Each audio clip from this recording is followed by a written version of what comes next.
여러분 안녕하십니까, 진성호입니다. 지금 국회는 일촉즉발의 폭발 직전의 상황입니다. 바로 민주당이 엊그제 국회 문화체육관광위를 통과시킨 바로 그 언론중재법 개정안 때문입니다. 이른바 언론재갈법입니다. 이제 민주주의를 탄압하고 언론 표현의 자유를 억압하려는 이 악법 때문에 지금 대한민국이 난리가 났습니다. 자, 엊그제 조선일보 사설의 제목이 여당 언론자유제한법 끝내 강행하는데 보이지도 않는 야당 대선 주자들이었습니다. 자, 뿐만 아니라 야당 대표도 그렇습니다. 보이지가 않는다고 합니다. 이 와중에 다 어디 갔는지 집안 권력 다툼에만 정신이 빠져 있습니다. 좋아할 사람은 문재인 정권밖에 없습니다. 자, 그런데 오늘 윤석열 전 검찰총장이 열흘 정도의 자맹을 끝내고 국회 소통관에 기자회견을 했습니다. 바로 이 언론재갈법, 언론중재법 개정안을 비판하는 문재인 대통령에게 직격탄을 날리는 그런 기자회견을 했습니다. 자, 지금 이준석 대표 얼마 전 이 문화체육관광위에서 이 법이 통과되자 뒤늦게 시위에 끌려 나온 것처럼 나와서 아우 나도 이제 투쟁 좀 하겠어 이렇게 말했습니다. 그렇지만 그 진정성을 누가 믿겠습니까? 지금 국민들 중 많은 사람들은 이런 야당 대표 그리고 야당 의원들, 야당 대선 후보들을 걱정스럽게 보고 있습니다. 도대체가 뭐가 중하고 뭐가 덜 중한지를 지금 모릅니다. 이들은 지금 경선버스 출발이 어떻고 저떻고 하는데 그 전에 대한민국의 민주주의가 흔들리는데 야당이 뭐 하느냐고 비판합니다. 오늘 최재형 전 감사원장도 이 언론재갈법에 대해서 비판을 했습니다. 자, 우리 13명의 국민의힘 대통령 후보들 전부 다 긴급 입장문 같이 내자 이렇게 말했습니다. 그런데 예외가 있습니다.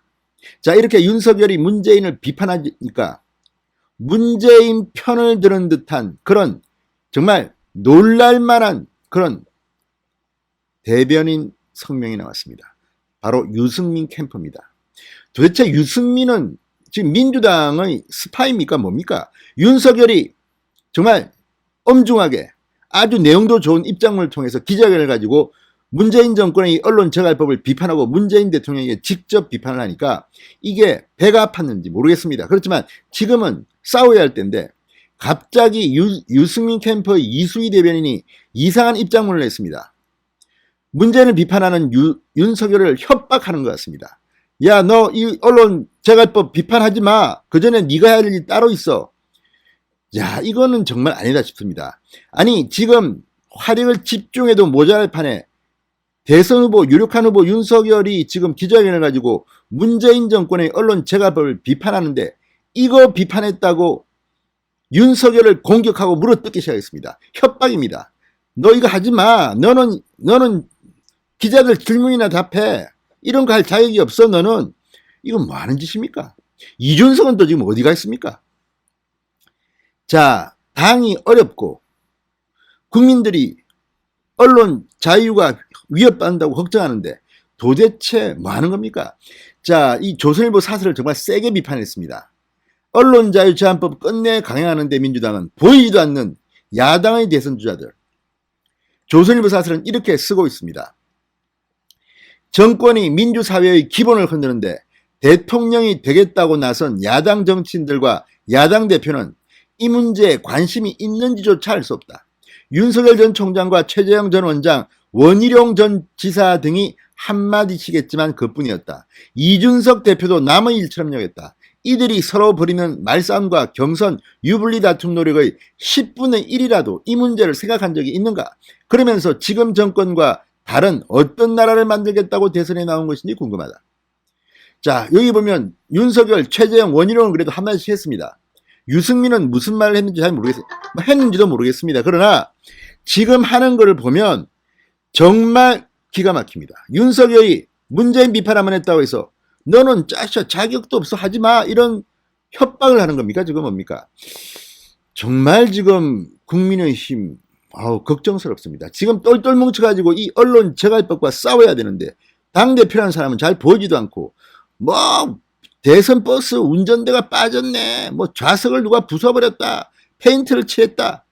이 모양 이 꼴입니다. 지금. 이 엄중한 중요한 25일 날이 또 뭡니까? 25일 날이 국회 본회의 통과하는 날입니다. 필리버스터라고 막 막아야 되는데 25일 날 무슨 대선 후보들 비전 발표회를 한답니다. 참 이 사람들 정말 도대체 경중을 따지고 싸울 줄도 모르고 이런 사람들 자기들끼리 권력 나눠먹고 뭐 누가 이거 뭐 유리하네 말이야. 유승민은 대통령 만들어야 되는데 이거 안 되는 거야 뭐야. 이런 거는 설마 아니겠죠. 진짜 오늘 유승민 캠프 이수희 대변인의 이 논평은요 기가 막힙니다. 자, 유승민 캠프 이수희 대변인 유승민은 입입니다. 유승민 캠프 이수희 대변인이 논평에서 윤석열을 향해 이렇게 말했습니다. 언론중재법 개정을 비판하려면 기자의 질문할 권리를 허하고 답변 의무를 다하라. 그러니까 윤석열이 기자 질문에 잘 답변도 못하고 하니까 너는 언론중재법 개정을 비판도 하지 말라는 겁니까? 문재인 스파입니까? 첩자입니까? 간첩입니까? 어떻게 이런 논평을 낼 수가 있습니까? 윤석열 전 총장이 그나마 10일 만에 침묵을 깨고 문재인 정권이 빗을 꽂는데 너 이거 하지 마. 비판하려면 그 전에 기자 질문을 권리를 허하고 답변 의무를 다하라. 다른 건 모르지만 지금 안 그래도 언론 재갈법 때문에 야당이 전투력하고 지금 남의 일처럼 한다고 비판을 받고 있는데 이준석도 그렇습니다. 지금 뭐합니까 당대표가. 그런데 유승민 캠프는 열심히 하고 있는 윤석열을 꼬투리를 잡아가지고 합니다. 이수희 대변인 오늘 논평에서 윤석열 전 총장이 오전 민주당의 언론중재법 개정 강행을 비판한 내용을 언급했습니다. 그러면서 문제는 윤 후보가 기자회견에서 보인 태도다. 언론 자유를 역설할 후보가 정작 기자의 질문을 막고 답변을 회피 또는 거부했다. 그러면서 또 김건희 씨의 허위 경력 기재 의혹도 언급하고 아무튼 좋습니다. 이수희 대변인이 윤석열 후보를 비판하려면 따로 하십시오. 여기에 왜 언론 개정, 이 언론중재법 개정안을 비판한 거를 끼워 넣어가지고 입을 막으려고 합니까? 지금 윤석열이 문재인 비판했다고 해서 지금 협박하는 겁니까? 윤석열은 문재인 비판하면 안 됩니까? 유승민은 뭐 문재인 지시받는 사람입니까? 이수희 대변인은 유승민의 입입니다. 이런 말을 할 수가 있습니까? 정말 본색이 드러난 것 같습니다. 자, 그러면서 벌써부터 불통인 대통령 후보라니 언론 재갈법 비판 전에 대언론 태도부터 점검해 보시길 요청드린다. 아니 그러니까 대언론 태도를 점검하지 않으면 언론 재갈법 비판하면 안 됩니까? 이거 분리해서 따로 비판하면 안 됩니까? 이수희 대변인은. 굳이 언론 재갈법 비판한다는 걸 그렇게 협박하는 이유가 뭡니까? 윤석열은 이제 문재인 정권 비판하면 그때마다 유승민 캠프는 나와가지고 윤석열 당신은 말이야 이것부터 해. 문재인 비판하지 마. 이런 겁니까? 지금 똘똘 뭉쳐가지고 대선 후보들이 언론 재갈법에 대해서 싸워도 모자랄 판에 유승민은 도대체 어떤 비판을 했는지 뭐 했겠죠. 잘 기억이 안 납니다. 정말 실망했습니다. 이런 식으로 다른 후보가 정말 노력을 해서 언론 재갈법을 비판하는데 여기서 완전히 재뿌리면서 넌 윤석열 넌 언론 재갈법 비판할 자격도 없는 인간이야. 대언론 태도부터 점검해봐. 문재인 청와대 지시를 받았습니까? 진성호의 직설이었습니다. 여러분 감사합니다.